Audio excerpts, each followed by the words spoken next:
নমস্কার।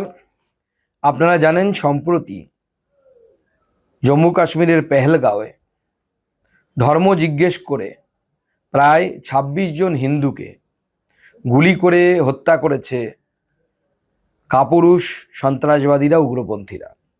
এর সাথে সাথে পশ্চিমবঙ্গের মুর্শিদাবাদ জেলায় ওয়াকফ আন্দোলনকে কেন্দ্র করে চন্দন দাস এবং তার বাবা হরগোবিন্দ দাসকে ঠিক একই কায়দায় খুন করা হয়েছে। প্রচুর হিন্দুকে মারা হয়েছে, গৃহচ্যুত হয়েছে বহু মানুষ, বাড়িঘর পুড়িয়ে দেওয়া হয়েছে, ভেঙে দেওয়া হয়েছে।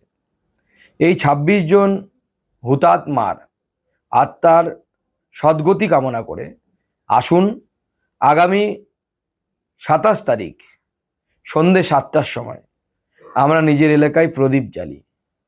২৬টি প্রদীপ কম করে জ্বালাই, যা আমাদের এই ২৬ জন যাদেরকে জম্মু কাশ্মীরে হত্যা করা হয়েছে এবং মুর্শিদাবাদে যেই দুজনকে হত্যা করা হয়েছে তাদের সকলের আত্মার সদ্গতি কামনা করি।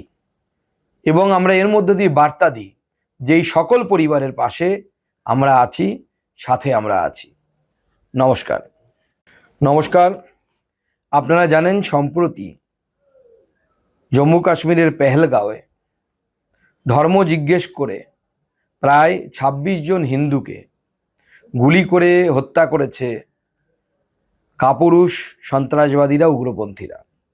এর সাথে সাথে পশ্চিমবঙ্গের মুর্শিদাবাদ জেলায় ওয়াকফ আন্দোলনকে কেন্দ্র করে চন্দন দাস এবং তার বাবা হরগোবিন্দ দাসকে ঠিক একই কায়দায় খুন করা হয়েছে। প্রচুর হিন্দুকে মারা হয়েছে, গৃহচ্যুত হয়েছে বহু মানুষ, বাড়িঘর পুড়িয়ে দেওয়া হয়েছে, ভেঙে দেওয়া হয়েছে। এই ২৬ জন হুতাত্মার আত্মার সদ্গতি কামনা করে আসুন আগামী ২৭ তারিখ সন্ধ্যে ৭টার সময় আমরা নিজের এলাকায় প্রদীপ জ্বালি।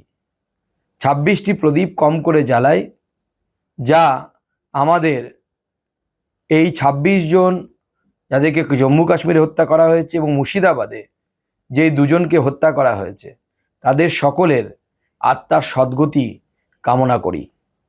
এবং আমরা এর মধ্যে দিয়ে বার্তা দিই, যেই সকল পরিবারের পাশে আমরা আছি, সাথে আমরা আছি। নমস্কার।